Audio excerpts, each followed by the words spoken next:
তারা আমাদেরকে কথা বলার সুযোগ দেন নাই, আমাদের চলাফেরার সুযোগ দেন নাই, রাজনীতি করার সুযোগ দেন নাই, আমাদের ভোটের অধিকার, আমাদের বাকস্বাধীনতা সব হরণ করে নিয়েছে।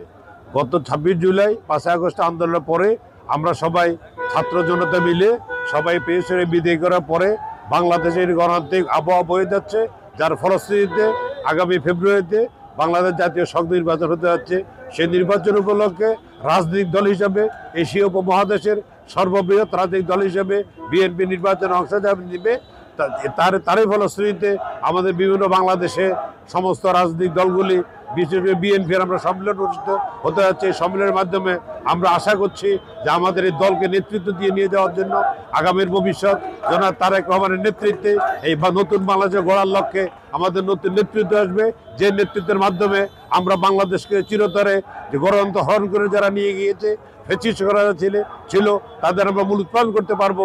এবং আমি মনে করি এই নির্বাচনের মাধ্যমে, সম্মেলনের মাধ্যমে আমরা যোগ্য নেতৃত্ব বেছে নিতে পারবো ইনশাআল্লাহ। বিশেষ করে আমি কুমিল্লা 9 আসনে, আমার নাম রশিদ আহমেদ হুসাইনি, আমি ডাকসুর সাবেক সদস্য ছিলাম। আমি কুমিল্লা 9 আসনে একজন নির্বাচনে প্রতিদ্বন্দ্বিতা করার প্রত্যাশী। আমি মনে করি আমি হাজার হাজার নেতাকর্মী নিয়ে নয়, শুধু মনে করে যে যত নেতাকর্মী এসেছে সবাই আমাদের দানেশের প্রতীক নিয়ে এসেছে। নেতাদের মধ্যে নেতৃত্বের প্রতি থাকতে পারে, কিন্তু আমাদের মধ্যে কোনো কোন্দল নেই, নেতৃত্বের প্রতি থাকবে। কারণ এত এশিয়া মহাদেশের সর্ববৃহৎ রাজনৈতিক দল হিসাবে আমাদের অনেক নেতা রয়েছে, যেহেতু দীর্ঘদিন থেকে নির্বাচনে নেই, তাই নেতৃত্বের প্রতিযোগিতা থাকবে।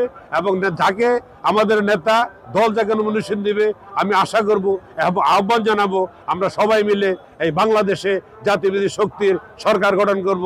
আগামীর ভবিষ্যৎ জনাব তারেক রহমান আবার বাংলাদেশের প্রধানমন্ত্রী হিসাবে আমরা ওনাকে পরিচয় করতে পারবো বলে বিশ্বাস করি। আজকে হাজার হাজার লোক নয়, লক্ষ জনতার ঢল নেমেছে আজকে কুমিল্লাতে। আপনারা দেখেছেন উৎসবমুখর পরিবেশে প্রত্যেক প্রার্থী, প্রত্যেক নেতা স্ব উদ্যোগে, প্রত্যেক কর্মীরা যারা দীর্ঘদিন নির্যাতিত হয়েছে, নিষ্পেষিত হয়েছে, জেলে ছিল, তারা জেল জুলুম সব প্রত্যাখ্যান করে আজকে তারা ভাত মাখা জোয়ারের মতো এখানে উপস্থিত হয়েছে।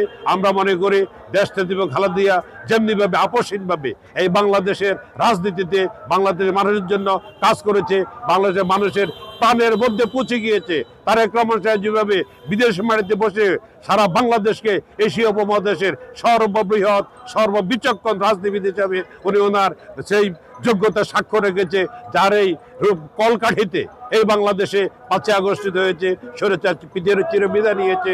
এবং আমরা আমাদের নেতার নেতৃত্বে ঐক্যবদ্ধ রয়েছে ইনশাআল্লাহ।